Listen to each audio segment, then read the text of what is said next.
Olá, meus caros alunos, tudo bem com vocês? Sejam bem-vindos aí a mais uma aula de Sociologia. Nesta aula de hoje nós vamos iniciar, o ciclo 2 do nosso curso e nós vamos estudar, sobre as estruturas e a organização da nossa sociedade. Tá? E é claro que a gente vai fazer uma comparação, histórica e com outras sociedades também.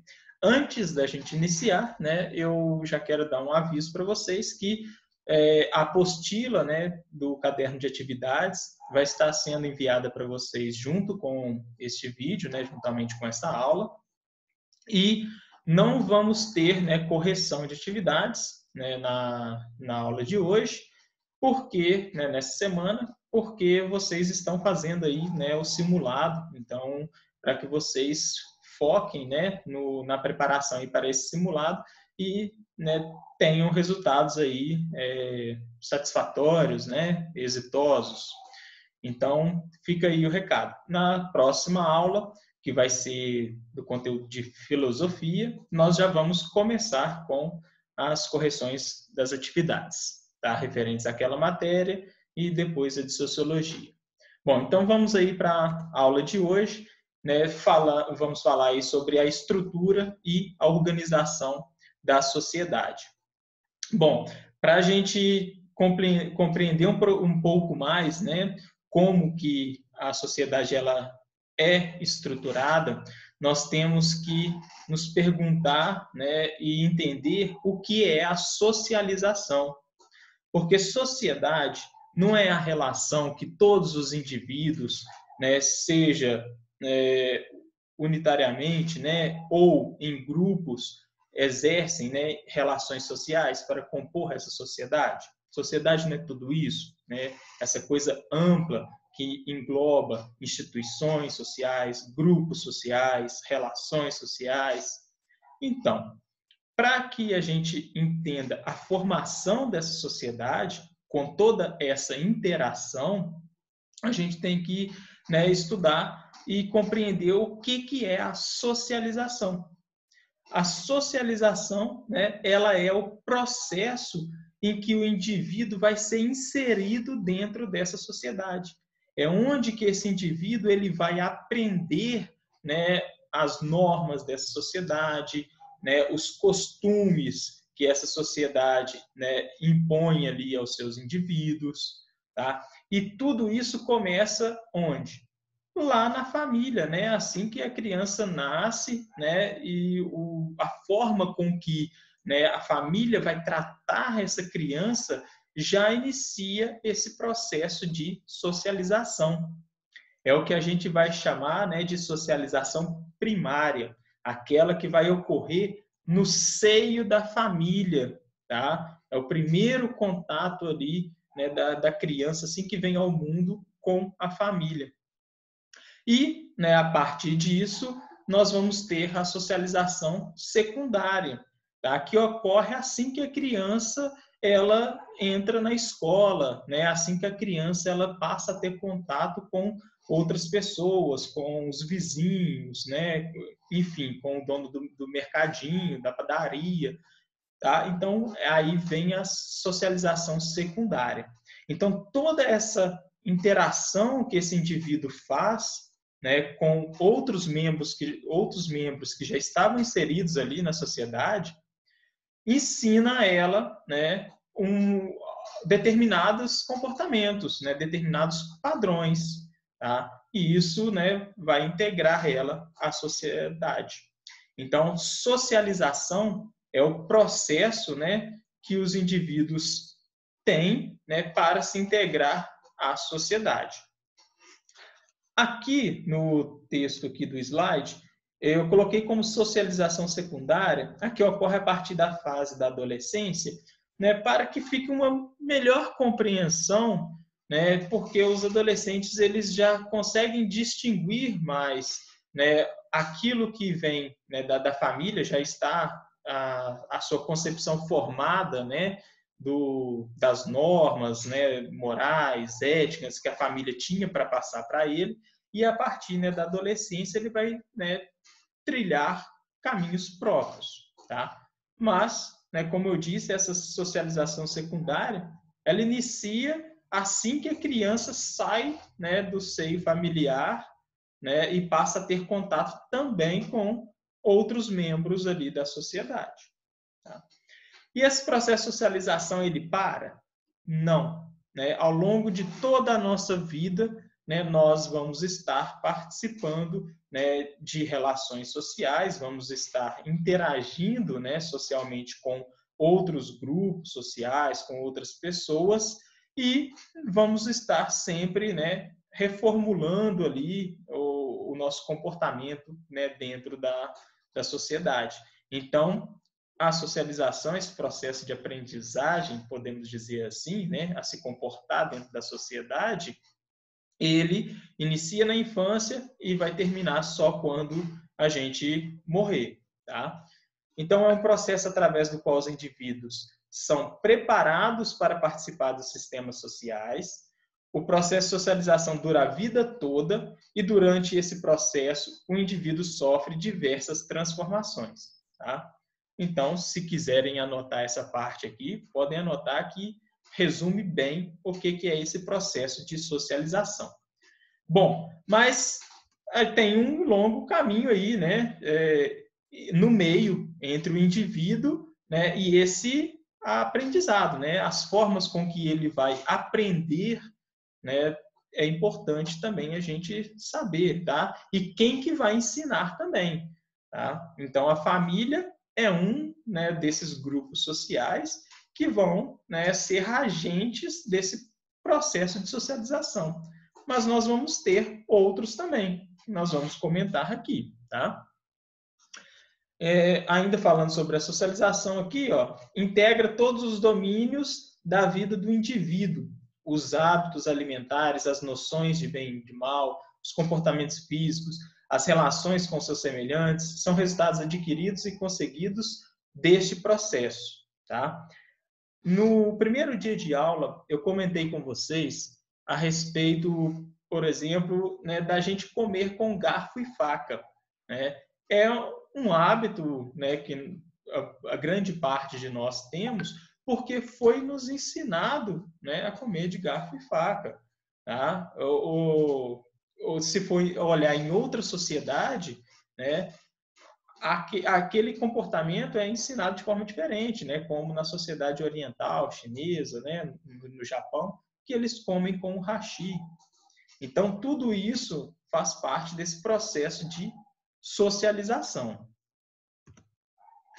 Bom, então nós temos, né, duas etapas aí para essa socialização ocorrer. Nós temos a socialização primária. Essa é bem fácil da gente, né, compreender, porque ela vem aí da família, né? É o primeiro contato que a criança tem, né, de começar a construir a sua personalidade, de saber o que é certo, o que é errado, né, de ter, né, condutas ali morais estabelecidas, ensinadas, é onde que ela vai aprender uma religião, se for o caso da família que, né, está criando ela for religiosa ou não, tá? Então, esses traços, né, que o indivíduo ele vai, né, conseguir, né, vai adquirir aí ao longo da sua infância, vem primeiramente da família, tá? Então, vai ser onde que o indivíduo ele vai interiorizar regras e atitudes no primeiro momento. Então, essa é a socialização primária, tá? Então, ó, modos e normas de nossos familiares. Então, por mais que nós tenhamos instituições sociais, né, que dão um padrão amplo na nossa sociedade, tá? Cabe a cada família, né, expressar, né, esses ensinamentos ali individualizados. Como eu citei aqui, o caso da religião, né? Então, não tem uma instituição, né, superior que vai dizer que todos devem ser católicos, todos devem ser evangélicos, né? Todos devem ser umbandistas. Não tem isso. A escolha vem ali, né, da família, de ensinar esses preceitos para, né, a criança. Agora, tem regras gerais, né, que cabe à família passar para o indivíduo, né? As regras gerais que são as leis, né, que o Estado impõe a todos os cidadãos. E se a família não ensinar isso, né, para a criança, ela vai aprender aí na socialização secundária, com outros grupos sociais, vai aprender na escola, né, vai aprender com aparatos do Estado, né, às vezes com a polícia, né, se a escola não ensinou, se a família não ensinou que não pode roubar, né, e a criança pega, a polícia vai ensinar, fala assim, olha, né, você vai sofrer uma pena porque, né, isso não pode, tá? Então aí vem da socialização secundária. Então a socialização secundária, ela inicia-se aí, né, no final da infância, sendo oferecido por diversos tipos de organização e instituições. É o momento em que o sujeito já socializado recebe uma carga de conhecimentos específicos que irá ajudá-lo na compreensão das relações sociais estabelecidas no interior da sociedade. Vai ter uma visão mais ampla do mundo, né? Então, isso daqui eu uso muito de exemplo a escola, tá? Porque é na escola que, né, a criança, o adolescente vai ampliar, né, a sua visão de mundo, que às vezes fica mais restrita, né, no seio familiar ali. Então, é claro que a família vai preparar essa criança, né, para receber, né, esses conhecimentos, mas, né, a escola vai ampliar esses conhecimentos, né, e vai reforçar algumas características ali, né, que foram aprendidas no seio familiar, como a própria questão da educação, né, de respeito, tá? Hoje em dia há uma discussão muito grande, né, com relação a isso, dizendo que os professores têm que ensinar matéria, né? A educação vem de casa. Claro, né, a educação vem de casa, mas não custa nada, né? Faz parte ali da escola também reforçar esses valores, tá? Ampliar esses valores aí que já estavam interiorizados no indivíduo. Bom, então nós temos aí socialização primária e socialização secundária. Um exemplo aí, né, da socialização primária, a família, tá? A instituição família. Nós vamos diferenciar aí grupos sociais de instituição social. Instituição social, nós vamos trabalhar no capítulo 4 desse ciclo, que nós vamos trabalhar principalmente com a instituição social da família, da religião, né, da igreja e do Estado. Tá? A família, enquanto instituição social, vai ser aquela responsável por passar normas, né, que tem normas ali pré-estabelecidas, né, conceitos, tá? Mas a família também pode ser um grupo social, tá? Um grupo social enquanto conjunto de pessoas, né? Enquanto a sua interação com esse conjunto de pessoas.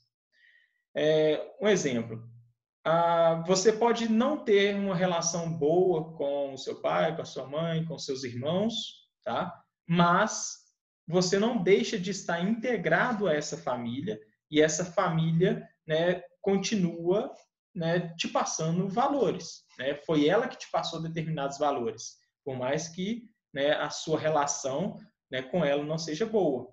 Tá? Então, você não integra, você não se vê integrado à sua família enquanto grupo social. Né?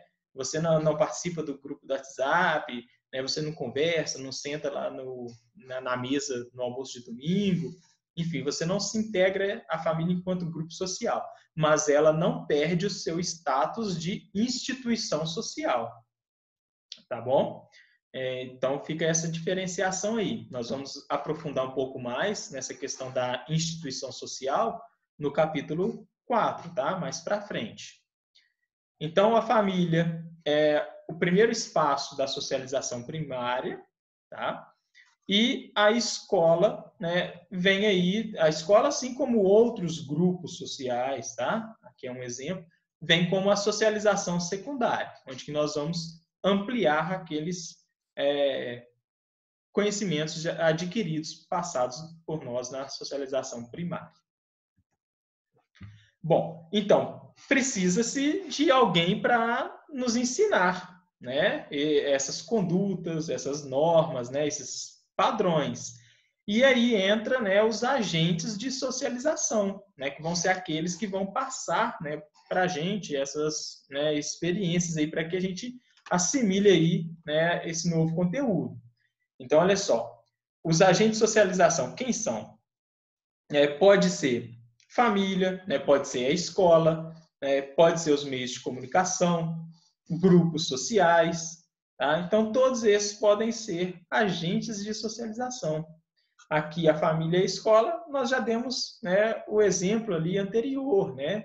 A família é um agente de socialização, porque ela vai estar o quê? Nos ensinando, né, o quê? Novas regras, padrões, né, maneira correta de agir dentro daquela sociedade. A escola também vai estar reforçando isso, vai estar nos ensinando. Então, é um agente de socialização.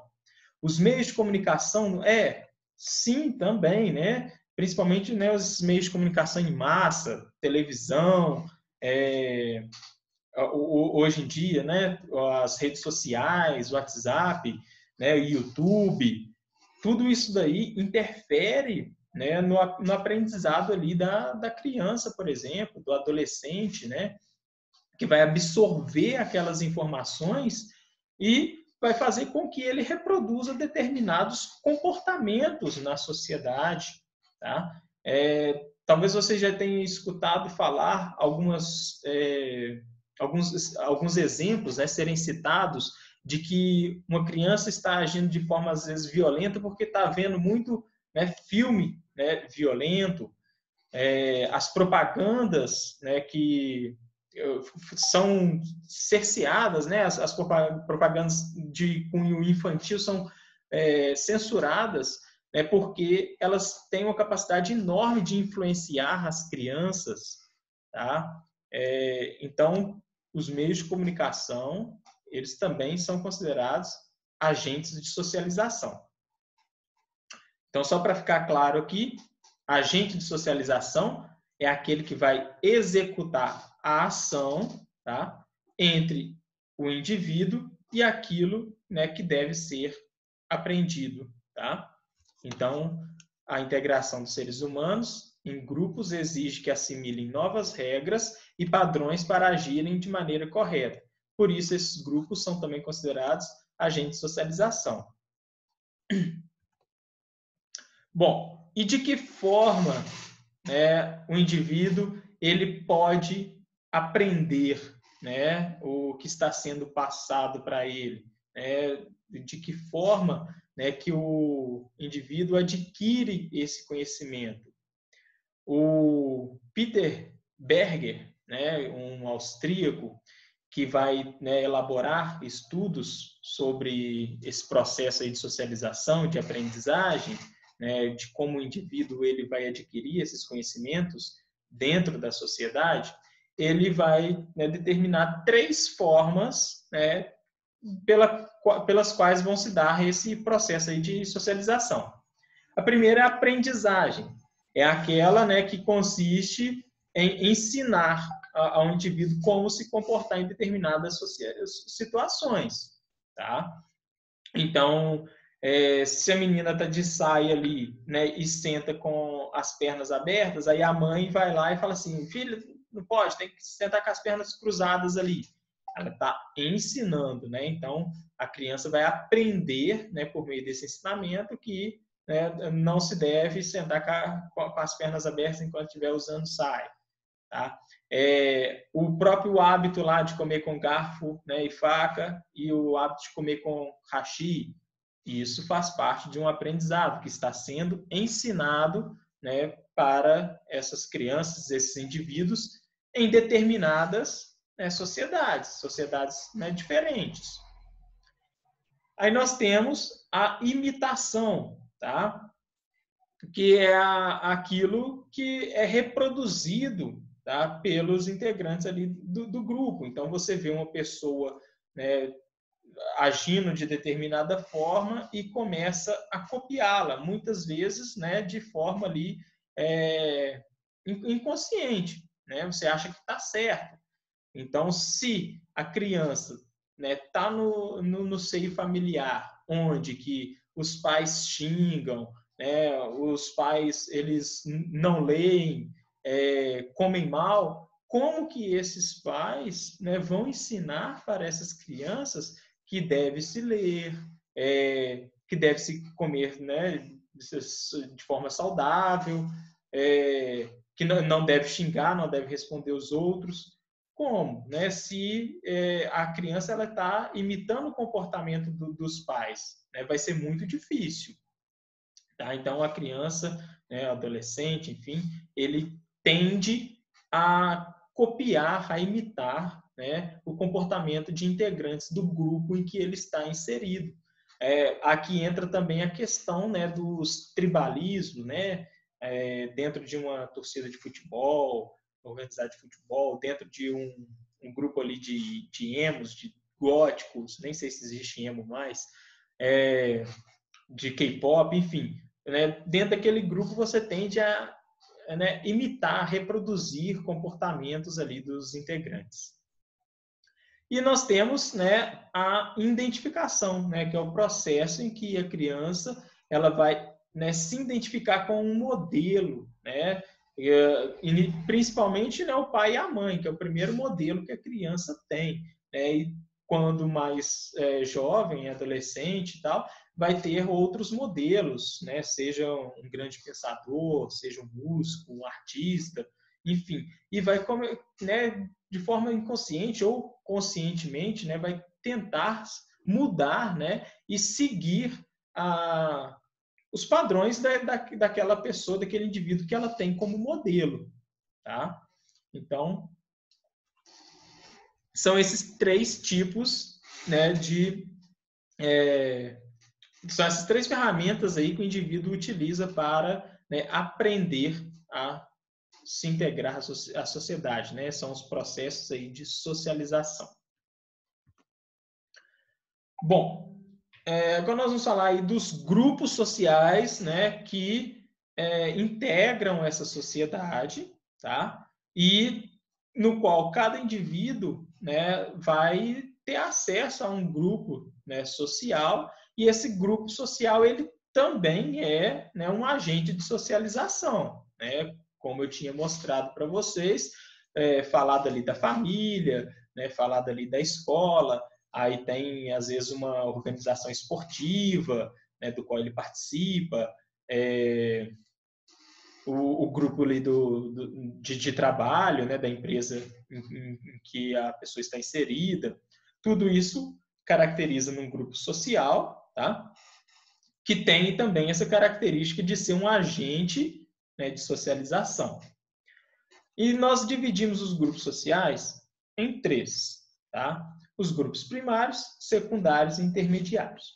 Os grupos primários, eles estão muito ligados, né, estão diretamente ligados ao processo de socialização primária, tá? Por quê? São aqueles que predominam os contatos, né, primários, isto é, os contatos mais pessoais, diretos, como a família, os vizinhos, né, o grupo de brinquedos, não associei direito esse exemplo aqui, não.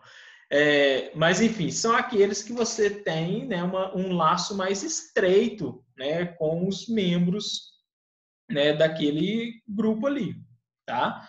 Então, a família, ela também pode ser esse grupo, né? E é onde que você vai ter esse contato direto, né, essa relação mais afetuosa, né, com os membros desse grupo. Nós temos os grupos secundários, que vão ser, né, vai estar muito diretamente ao processo de socialização secundária, tá? Que são grupos aí mais complexos, né, como a igreja, o Estado, em que vão predominar os contatos secundários, né? Ou seja, os contatos sociais, nesse caso, realizam-se de maneira pessoal e direta, mas sem intimidade, De que forma, né, que dá esse contato pessoal direto sem intimidade? Por exemplo, a relação que um cliente tem com uma vendedora de uma loja, a relação que um passageiro, né, tem com o cobrador do ônibus, que um cliente tem ali com a caixa ali de uma casa lotérica. Enfim, são relações, né, que você pessoal direta, mas não tem intimidade, cumprimenta, dá um oi, faz o que tem de fazer e pronto, acabou, tá? Ou de maneira indireta, né, através de cartas, telegramas, telefone, né, quando você recebe um e-mail ali, né, de alguma pessoa, então sem, né, afetos, né, ou seja, relações diretas, transmitiu a mensagem, pronto, acabou, tá? Quando o Estado, por exemplo, vai dar uma intimação, né, para a pessoa comparecer a determinado local, né, quando o oficial de justiça entrega uma carta de intimação para comparecer no fórum, tudo isso, né, vem, né, dessa interação aí secundária, né, que o indivíduo tem com esses grupos aí, né? Na escola a gente consegue perceber, né, a distinção desses 3 grupos, tá? Que aí eu já vou entrar no grupo intermediário. No grupo primário, né, você tem aqueles colegas de turma que são muito próximos, né? Estão acompanhando, né, vocês ali durante todas as séries, né? Um chama para ir no aniversário do outro, as famílias se conhecem, né, mesmo não tendo laços consanguíneos, né? Elas são muito amigas, enfim, aquela relação, né, de amizade bem profunda, né, que costumamos achar na escola, né, e que geralmente é bem restrito, é um número restrito. E nós temos também, né, aquelas pessoas que conversam, né, participam de grupos ali de trabalho na escola, na hora do intervalo, conversa esporadicamente ali com determinadas pessoas, mas que não caracteriza, não é aquela pessoa que você chamaria para sua festa de aniversário, né? Você acha ela, não, legal, não tem nada contra, a gente já conversou algumas vezes ali, mas eu não vou chamar ela para minha festa de aniversário. Então, caracteriza aí nesse grupo secundário, né? E tem o grupo intermediário, né? Que é aquele que não caracteriza, né, nenhum nem outro, nem o primário nem o secundário. É como se fosse um grupo terceiro aí, tá? Que é aquelas pessoas que têm mesmas afinidades, né, com você, né, mas que você não interage com ela, tá? Não interage nem de forma, né, direta nem de forma indireta. Por exemplo, na sala do cursinho, né, de vocês, pode ser que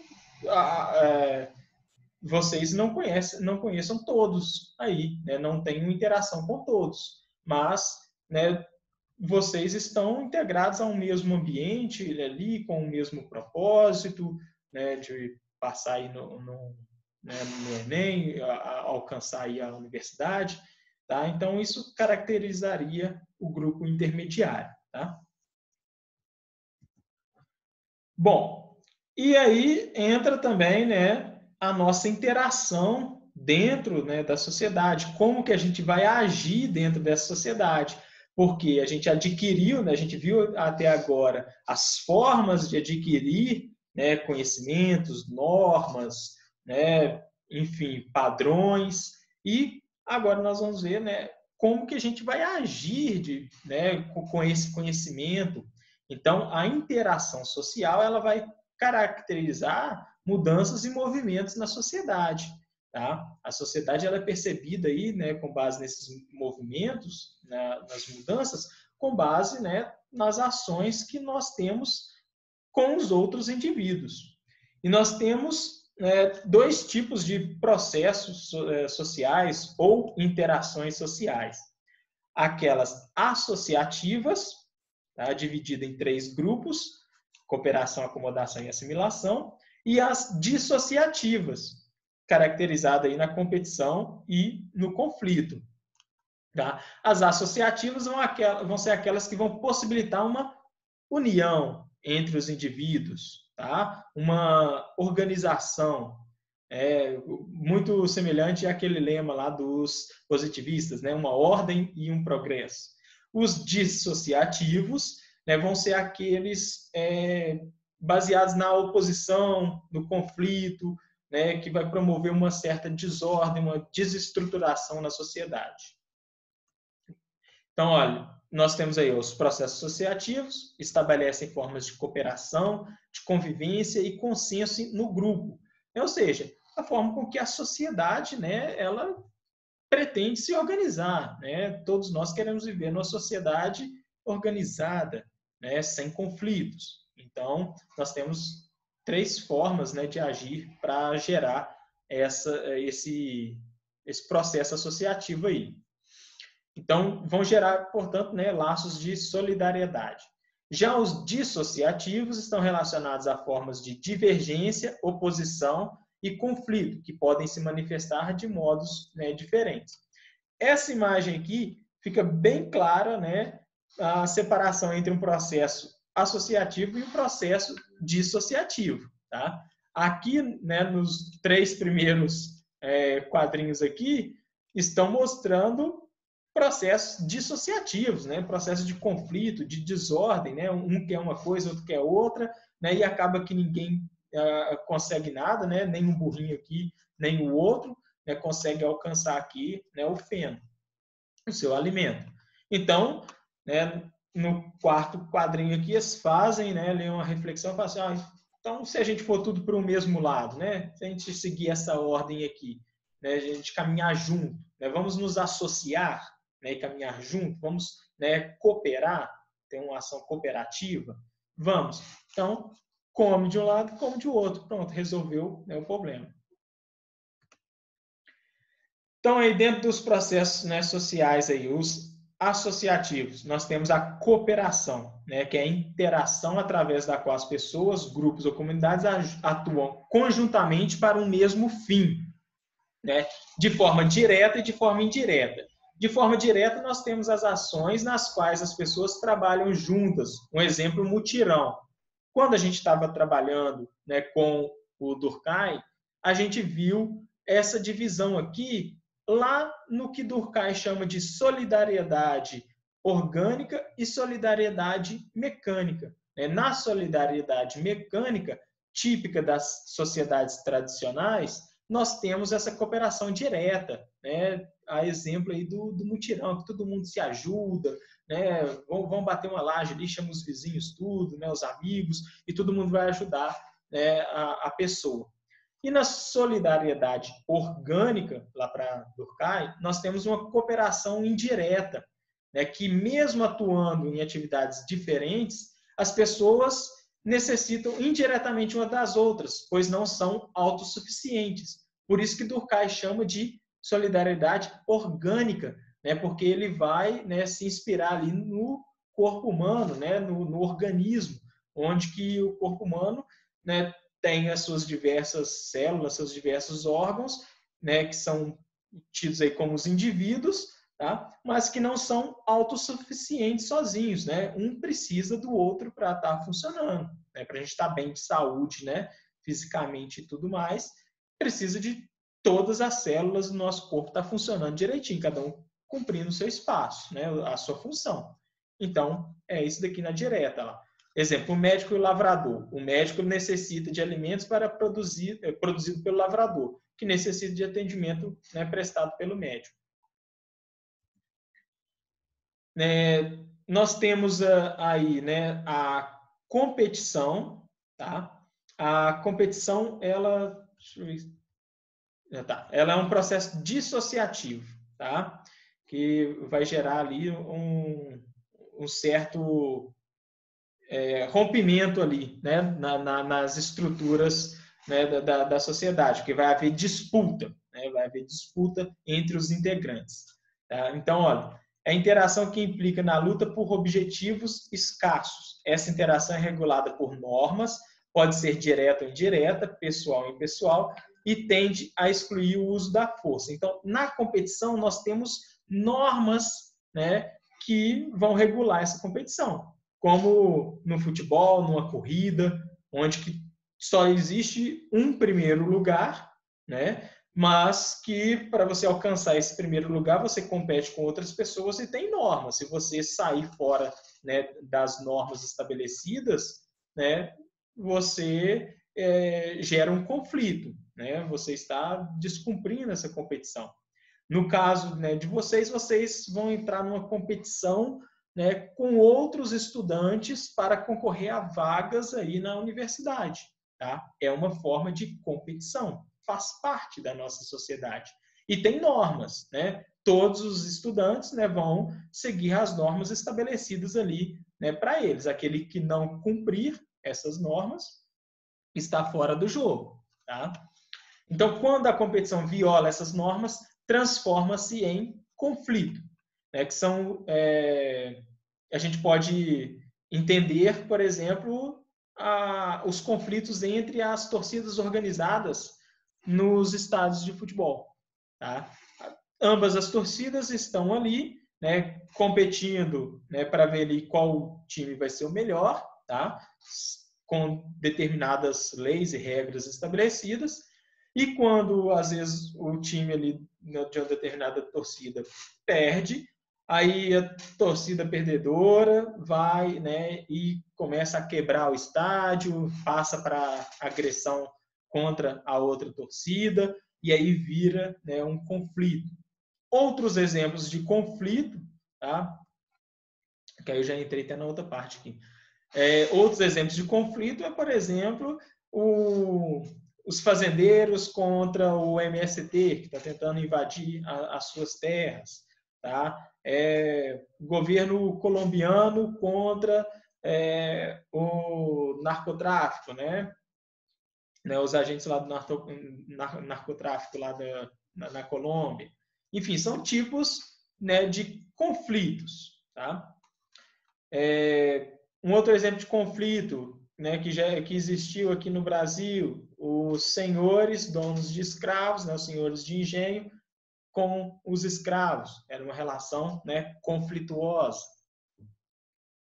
Nós vamos ter a acomodação está dentro do processo associativo, tá? Que, né, implica que, em alguns casos, o derrotado no conflito pode aceitar as condições impostas pelo vencedor para fugir à ameaça da destruição. A escravização dos povos vencidos, como na antiguidade, é um caso típico de acomodação. Então, vocês que já estudaram aí história, né, da antiguidade, percebe-se, né, muito que a história, né, da antiguidade foi construída com base aí nessa acomodação, em conflitos, né, e o povo perdedor ali acabava aceitando aquela condição, né, de dominação. Mas vejam bem, a escravização dos povos vencidos da antiguidade, porque a escravização que aconteceu aqui no Brasil, ela se dava numa relação conflituosa, porque os escravos eles nunca aceitaram essa condição, né, que foram impostas a eles, tá? Aqui no Brasil. E o processo aqui de assimilação, tá? Que é uma solução ali pacífica para um conflito, né, social, que é, por exemplo, um imigrante que se integra, né, e se integra à sociedade, né, no qual ele foi parar. O Brasil é um exemplo, né, um exemplo claro, né, desse processo de assimilação, né, de receber várias pessoas, né, de culturas diferentes, né, e integrá-los, né, à nossa sociedade. Ou vocês acham que os brasileiros sempre tiveram o hábito de comer sushi, né, de comer pizza, de comer esfirra, quibe? Não, isso daí vem de povos que, né, trouxeram essas heranças culturais com eles e foram integradas aí à sociedade brasileira. Bom, então se a gente viu, né, todas essas formas de se integrar, né, à sociedade, de interagir, né, na sociedade, também tem a forma aí de isolamento social, tá? Que é a ausência de contato social. Tá? Pode ser individualmente ou pode ser em grupos. Tá? Então, é quando um grupo ou um indivíduo ele, né, não tem contato social. As atitudes lá de ordem social podem envolver diferenças culturais, como as de costumes e de hábitos de vida entre dois grupos, ou a impossibilidade de comunicação em razão das diferenças de língua.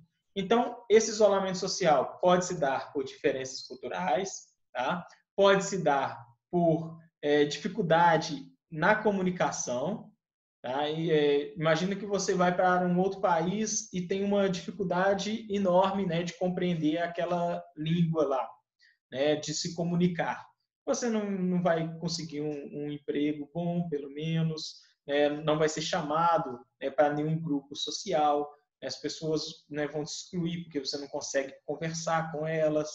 Tá? Então, assim, isso vai gerar um certo isolamento social. Era algo que a Igreja Católica fazia com os excomungados, né, na Idade Média. A pessoa que era excomungada, ela estava fora da comunhão, né? Ela deixava de viver em comunidade. Então, muitas vezes, ela ia viver ali na floresta e as pessoas, né, que estavam dentro ainda dessa comunhão, dentro do catolicismo, elas não podiam nem conversar com a pessoa que estava excomungada. Tá? Então, era uma punição muito severa, né, que a Igreja Católica utilizava ali na Idade Média. Né, e restava à pessoa, né, esse isolamento social. Aí, o isolamento social ele também pode se dar, né, pelo preconceito, né, seja racial, religioso, né, de sexo, enfim. Tipo assim, o clube do bolinho, o clube da Luluzinha, só aceita homem, só aceita mulher. Isso é um tipo, né, de você isolar, né, socialmente por sexo. Né? O isolamento religioso, né? Pessoas pertencentes a uma determinada religião não são aceitas na minha empresa. Isso a gente tem, a gente consegue observar muito bem ao estudar, né, a Segunda Guerra Mundial, o nazifascismo, né, na Europa, né, que tinha, né, como uma das bases ali o antissemitismo, né, que é aquela perseguição contra os judeus. Os judeus eles não podiam, né, nem os judeus não podiam trabalhar, né, ter funções públicas ali, né, dentro do Estado alemão. Essas funções estavam restritas aos alemães, tá? E preconceito racial também, né, no caso do apartheid, né, contra os negros na África do Sul, né, que viviam isolados ali dos brancos. Então, por mais que os brancos fossem minoria na África do Sul, eles tinham, né, determinados privilégios, né, e estavam isolados ali socialmente, tá? O grupo de negros com o grupo de brancos. E a timidez também da pessoa, aí vem uma característica individual que pode impossibilitar ela a integrar grupos sociais. Então, isso promove também um isolamento social. E aqui eu trouxe para vocês uma indicação de filme que é Na Natureza Selvagem.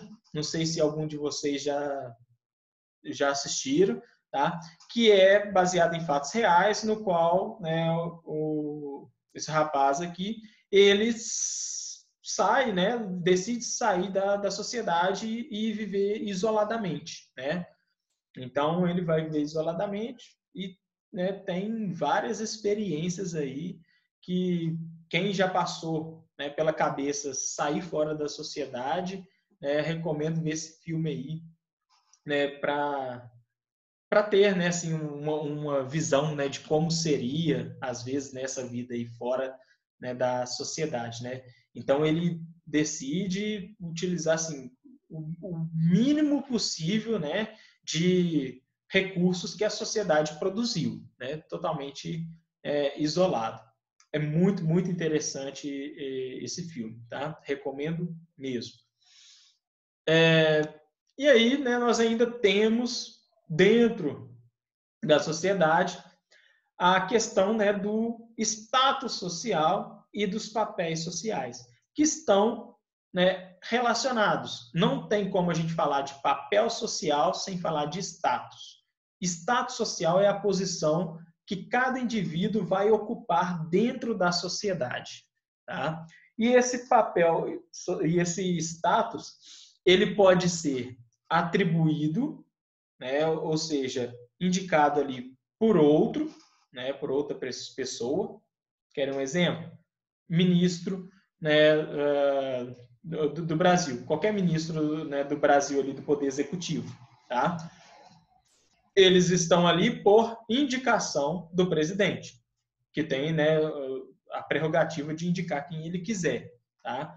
Mas não significa que aqueles ministros ali chegaram ali por mérito, né, por esforço, por conhecimento, nada disso. É por indicação. Se o presidente quiser indicar ali, né, um Zezinho da vida, desde que cumpra, né, tem umas determinações ali, né, que não são muito restritas, desde que cumpra aquelas, né, determinações ali, ele não precisa ter o conhecimento da área, tá, para ter aquele status ali, aquela posição. E o status adquirido, que aí sim vem, né, o status por mérito. É um empregado, né, dentro ali da empresa que, devido ao seu esforço, assume a função de gerente, né? Então, ele passa do status de empregado e passa a receber ali o status de gerente por seu mérito, tá? Então, foi adquirido. Então, nós temos essas duas formas, né, de se obter esse status social, né? A posição em que o indivíduo ocupa na sociedade. E cada posição, né, que esse indivíduo ocupa na sociedade, ele tem um papel a cumprir. Então, o empregado tinha um papel a cumprir, o gerente tem outro papel, né? Tem o papel ali de, né, organizar o trabalho ali dos empregados. Então, olha lá, o papel social é o comportamento que o grupo social espera de qualquer pessoa que ocupe um determinado status social, tá? Corresponde mais precisamente às tarefas, às obrigações inerentes ao status. Olha um exemplo aí. Vocês estão numa sala de aula, né, enquanto estudantes, então o status de vocês é ser estudantes, tá? Aí chega o professor, que está ali na instituição enquanto status de professor, tá?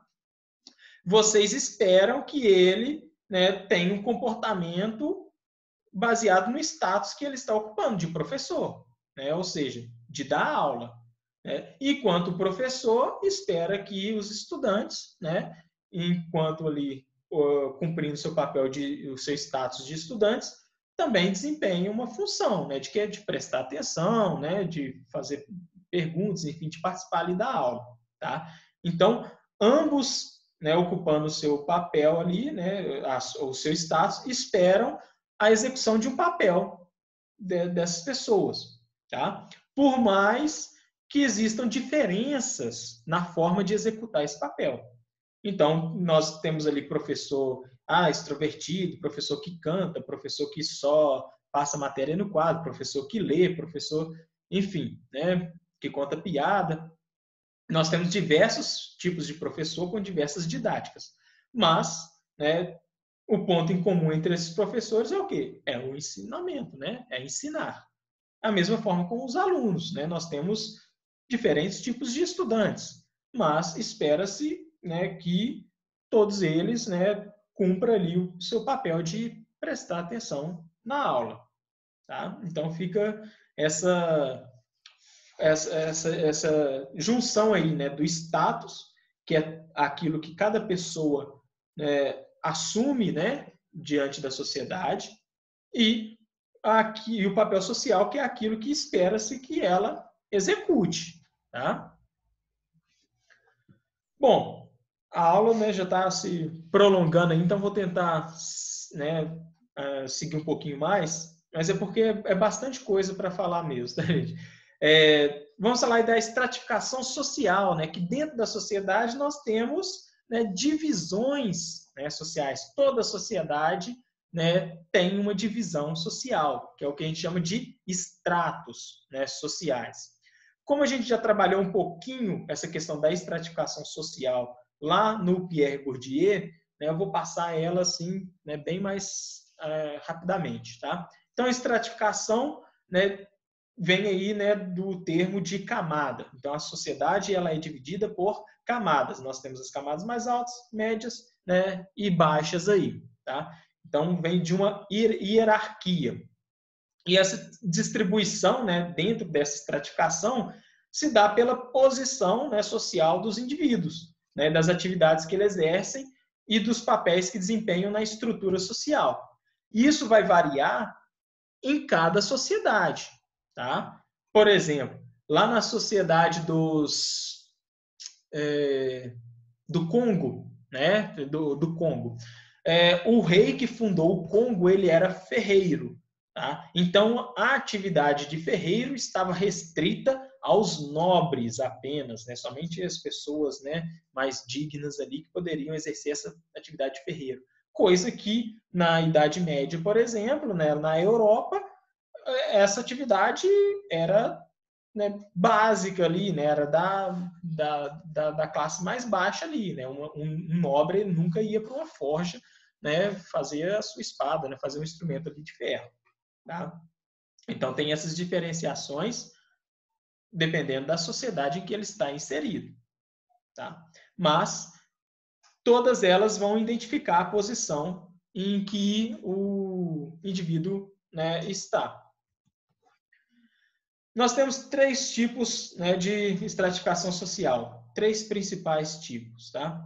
A estratificação econômica, definida pela posse de bens materiais, fazendo com que haja pessoas ricas, pobres e em situação intermediária.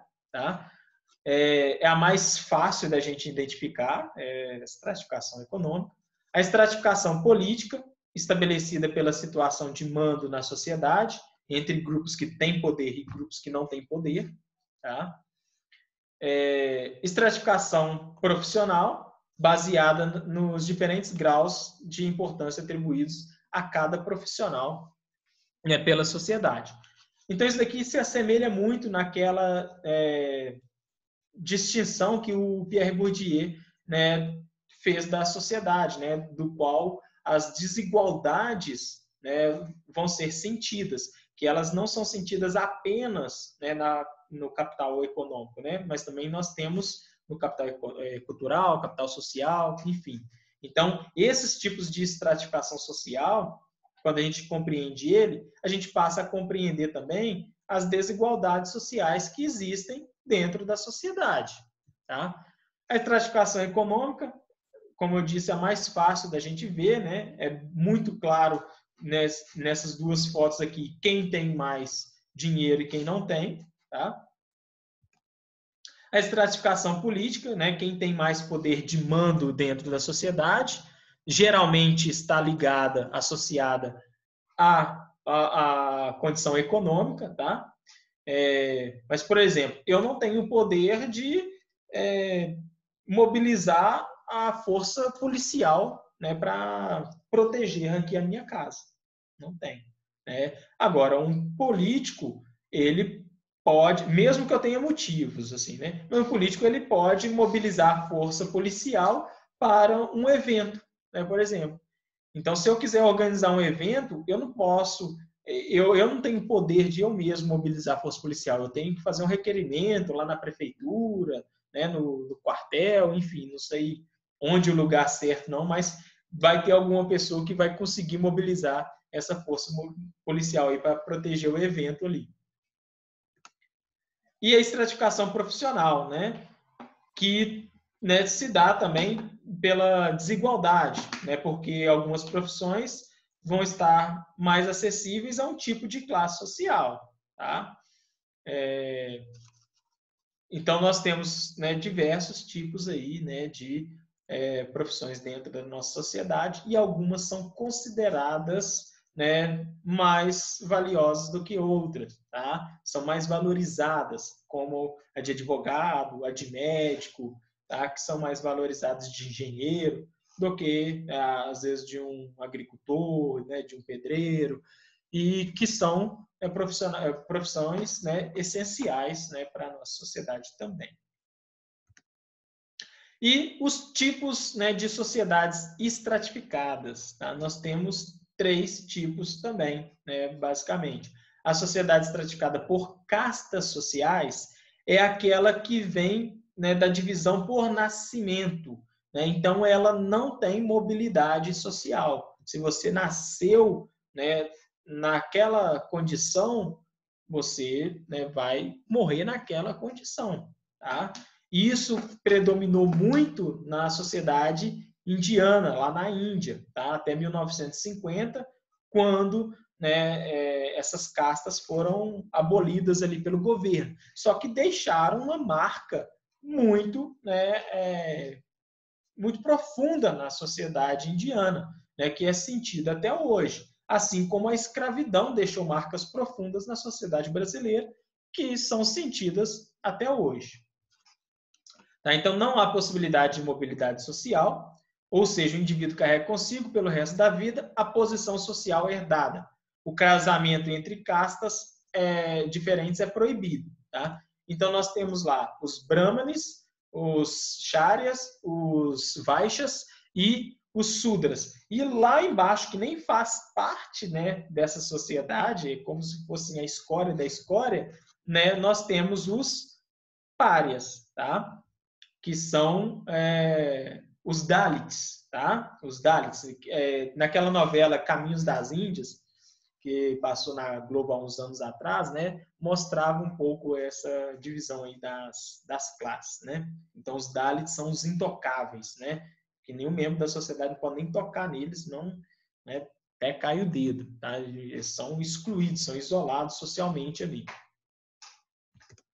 Nós temos as sociedades estratificadas por estamento ou estado. É aquela sociedade da Idade Média, né? Vocês acabaram de estudar com a Camila, né, sobre a Idade Média, a sociedade, né, da Idade Média, e viram, né, que a sociedade da Idade Média era dividida ali, né, entre o clero, a nobreza e os servos. Então, essa é a sociedade de estamentos, tá? Tem mobilidade social? Tem, mas é quase impossível, é muito raro, né, disso acontecer dentro de uma sociedade estamental. Então, na Idade Média, a gente também acaba dizendo, né, para ficar mais fácil, de que se a pessoa nascesse na condição de servo, ela iria morrer na condição de servo, tá? Porque raramente ela iria conseguir ascender, né, socialmente. Então, né, nós temos lá, né, a realeza, né, o alto clero, a alta nobreza, nobreza média, artesãos, camponeses, né, estamentos mais pobres, os servos. Então, né, nós temos essas classes aqui e eles ficavam praticamente restritos a cada uma desses estamentos, né, desses degraus aí na sociedade, tá? A posição ocupada pelo indivíduo na hierarquia social determinada por lei, a diferença de direitos, privilégios, deveres e obrigações publicamente reconhecidos, né? Então, lá na Idade Média, cada membro da sociedade tinha uma função, tá? Dependendo da posição em que ele estava inserido, tá? O clero, né, tinha a função ali de orar para a salvação das almas, a nobreza, né, de proteger a sociedade, e os camponeses, os servos, né, de trabalhar para sustentar essa sociedade. Tinha possibilidade de ascensão na sociedade? Tinha, né? Mas, como eu disse, era muito raro. Mas aqui tem alguns exemplos, né, de como poderiam ascender socialmente. A igreja recrutando membros mais pobres, né? Então, uma pessoa, né, de origem, né, servo ali, tá, de origem humilde, poderia ocupar ali, né, a postos mais altos ali, que era do membro do clero, né, e ter certos privilégios. O rei conceder título de nobreza a um servo, tá? O casamento também era uma forma de ascensão social. Isso a gente começa a ver um pouco no final ali da Idade Média, né, quando os burgueses, que não têm título, né, de nobreza, mas são muito ricos, acabam arrumando, né, casamentos ali com pessoas da nobreza, né, para ter esse título. E aqui uma outra indicação de filme, né? Na verdade é uma série, está na Netflix. Tem um livro também que chama A Catedral do Mar. Gente, fiquei apaixonado por essa série quando, né, eu terminei de ver os episódios, tá? Vocês que acabaram de ver, né, o conteúdo da Idade Média, na hora que assistir essa série, vocês vão identificar, né, todos os elementos estudados na Idade Média nessa série, tá? É muito completo. Vocês conseguem estabelecer a relação entre as diferentes classes sociais, da nobreza, o surgimento ali, né, da cidade, né, e a importância, o poder que a cidade tinha, né, a cidade se tornando ali independente, né, dos feudos. Então, os nobres muitas vezes não tinham poder, né, dentro da cidade. O rei precisando, né, do apoio da burguesia para fortalecer ali o seu exército, né, o surgimento ali das monarquias nacionais. Então, assim, eu não vou dar mais spoiler, não, mas tem as construções, né, a construção gótica, né, do estilo gótico, enfim, a religiosidade, a peste, é muito completa, né? Se vocês gostam dessa temática, eu recomendo demais, tá? E para finalizar, nós temos a sociedade de classes, tá? Que é a mais comum, é a sociedade em que nós estamos inseridos, que começa a ser estudada, a ser trabalhada, né? Principalmente ali com Karl Marx, né? Que a gente viu, tá?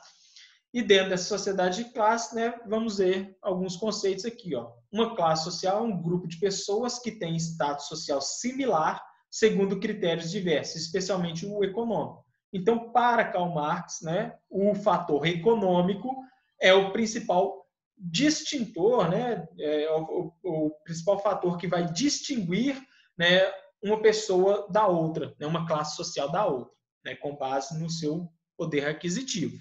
Tá? Então, ainda aí, ó, segundo a ótica marxista, em praticamente toda a sociedade, seja ela pré-capitalista ou caracterizada como capitalismo desenvolvido, a desigualdade social através da classe social está relacionada ao poder aquisitivo. É o que eu acabei de falar, né? Independente se era lá na Idade Média, né, ou agora, nos dias atuais, ou na sociedade do capitalismo industrial, né, geralmente a posição de uma pessoa está relacionada ao poder aquisitivo dela, porque os nobres lá, né, na sociedade estamental, também tinham um poder aquisitivo muito maior do que os servos. Tá? E, sendo assim, né, a divisão, né, das classes sociais sendo por fator econômico, né, a desigualdade social vai se dar por meio, né, de uma má distribuição de renda. Né? Então, isso para Marx, que era um dos críticos do capitalismo, vai dizer que é o principal problema desse sistema, né? Essa má distribuição, onde que o patrão, né, fica com todo o lucro ali, enquanto o trabalhador fica só com uma pequena parcela, né, do que foi produzido. Tá? Outros pensadores vão dizer que a desigualdade, né, social também se dá de outras formas. Tá?